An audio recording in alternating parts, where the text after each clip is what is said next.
JEE के जनवरी attempt में अभी गिन के 15 से 20 दिन बचे हुए हैं और तुम्हारे मार्क्स एक जगह अटक चुके हैं।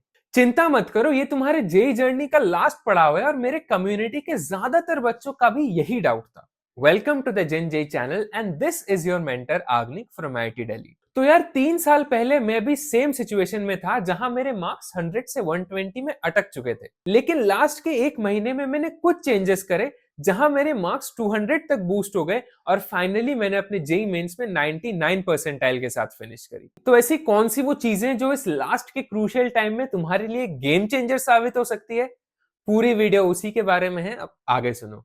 सबसे पहले सिलेबस मास्टरी। तुम्हें जितने हाई चैप्टर्स, ये मैं बहुत बार बता चुका हूँ अपने वीडियोस में कि तुम्हें हाई यील्ड चैप्टर्स को टारगेट करना चाहिए, जो तुम्हारे फंडामेंटल चीजें हैं उन पे फोकस करना चाहिए। इस पॉइंट पे एक बहुत बड़ी गलती ये करते हैं लोग सिलेबस कवर के चक्कर में कि जो पढ़ा हुआ है उसको वो लोग भूल जाते हैं और जो नई चीजें हैं उनको कवर करने के लिए भागते हैं। ये गलतियां मैंने बहुत होती हुई देखी है। इसमें तुम्हें फोकस करना है कि जो नई चीजें तो तुम पढ़ रहे हो वो तो ठीक है, लेकिन जो तुमने पढ़ रखा है उनका रेगुलर रिवीजन करना बहुत बहुत ही ज्यादा जरूरी है। तुम जितना भी कॉन्फिडेंट हो एक चैप्टर को लेके, लेकिन उसके रिवीजन करते रहना है, उसके सवाल लगाते रहना है, इसको मिस नहीं करना है। दूसरा, PYQs and mock test. PYQs ही वो चीज है जो कि अभी तुम्हें पूरा एग्जाम तुम्हें प्रिपेयर करेगा कि कैसे सवाल आने वाले हैं उस तरीके से, और time mock test. And last में एक सीक्रेट टिप मैंने तुम्हारे लिए बचा के रखी है जिसको मैं लास्ट में बताऊंगा। तो चलो, अब आता है strategic syllabus coverage, high yield chapters. ये मैं वैसे तुम्हें शेयर कर दूंगा ये वाली पीपीटी बाद में। एंड ये सारी चीजें तो कर भी रखी है मैंने, बहुत बार मैंने बता रखा है। तो हाई यील्ड चैप्टर्स तो तुम्हें पता ही है, इनको पहले कवर करना है। और वैसे मैंने असेंडिंग ऑर्डर में भी लगा रखा है। मैट्रिसेस एंड डिटर्मिनेंट सबसे आसान है, सबसे जरूरी है। वेक्टर थ्योरी सबसे आसान है, सबसे जरूरी है, इनको पहले कर लेना। Modern physics, heat and thermodynamics, इनको पहले कर लेना। केमिस्ट्री में भी जीओसी, मॉलिक्यूलर बॉन्डिंग, कोऑर्डिनेशन, ये सबसे बढ़िया है, इनको पहले करना। अब आगे बढ़ते हैं। अब सिलेबस कवरेज पे, अब मैं जो ये तीन चीजें हैं, इन तीन चीजों पे तुम्हें लास्ट में कवर करना है, इन तीन चीजों में तुम्हें फोकस करना है। सिलेबस मास्टरी, पीवाईक्यूज और मॉक टेस्ट, और एक सीक्रेट टिप जो तुम्हें बाद में बताऊंगा। तो एक एक करके इनको समझते हैं। सिलेबस मास्टरी में तुम्हें अभी वन शॉट्स पे फोकस करना है, जो कि ऑब्वियस ही है। अभी अगर तुम बाकी किताब वगैरह या फिर कुछ और चीजें करने जाओगे तो भाई बहुत खराब होगा। वन शॉट पे देखना है और फटाफट देखना है ताकि फटाफट तुम्हारा खत्म हो जाए। दूसरी चीज, एक्टिव स्टडी टेक्निक्स। इसके बारे में मैंने बहुत बार बताया।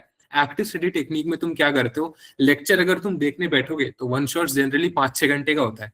अगर तुम एक शॉट में देखने बैठोगे तो तुम्हारा दिमाग खराब हो जाएगा, पहले क्या पढ़ा था वो लास्ट में जाते जाते भूल ही जाओगे।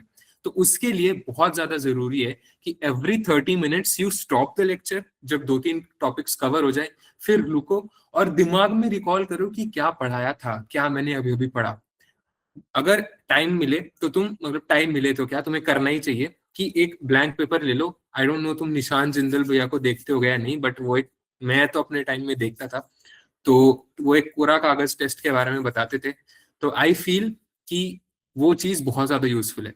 आधे घंटे अगर तुम कुछ पढ़ रहे हो, समझ रहे हो, एकदम दिमाग को पूरा एकदम स्ट्रेस में डाल के समझ रहे हो, फिर थोड़ा रुक जाओ, एक बार एक ब्लैंक पेपर लो और क्या तुमने पढ़ा उसको रिकॉल कर ले, लिख लो फटाफट से। फिर तुम्हारा हो जाएगा, समझ लिया, कुछ चीज मिस हो रही है तो नोट्स में वापस देख लो और फिर चालू कर लो। दूसरा, रीडू एग्जाम्पल क्वेश्चंस। अभी अपने पास ढेरों सवाल करने का टाइम नहीं है। तो जो लेक्चर में जो सवाल हुए हैं, लेक्चर के एंड में स्टार्टिंग से हर एक सवाल को दोबारा करना। ऐसे दिमाग में लगता है कि हो चुका है भाई, अब तो याद है मुझे, हो जाएगा, बट नहीं। एग्जाम्पल क्वेश्चंस को दोबारा एक बार फिर से करना है। एंड लास्टली, फॉर्मूला शीट्स बना लेना। जब तुम्हारे एग्जाम्पल क्वेश्चंस खत्म हो जाए, उसके बाद चैप्टर्स के जो इंपॉर्टेंट फॉर्मूलाज है जो तुम भूल सकते हो और जो बार बार आ रहे हैं, उसकी एक ही पेज में पूरे चैप्टर्स की फॉर्मूलाज को समराइज कर दो एंड उसको रख लो। उसी का यूज करेंगे हम आगे रिविजन के लिए। ये तुम्हारा हो गया सिलेबस कवरेज का पार्ट। इसको तुम ऐसे रखो कि भाई एक दिन में एक चैप्टर निपटा दूं मैं, एक दिन को एक 2 दिन में एक चैप्टर निपटा दूं मैं। तुम इस चीज से आराम से कर सकते हो। अगर मैथ्स का चैप्टर है तो 1 से 2 दिन दे सकते हो, 2 दिन तो दे सकते हो। अगर फिजिक्स और केमिस्ट्री का चैप्टर है तो एक दिन में पकड़ो और एक दिन में इसी तरीके से निपटा दो। 6 घंटे में तुम्हारा ये जो सिलेबस कवरेज वाला पार्ट है हो जाना चाहिए। और उसके बाद हम फोकस करेंगे प्रॉब्लम सॉल्विंग पे। ऐसे ही और मेंटरशिप और बहुत सारे एकेडमिक रिसोर्सेज के लिए मेरी कम्युनिटी ज्वाइन कर लो, लिंक डिस्क्रिप्शन में रहेगी।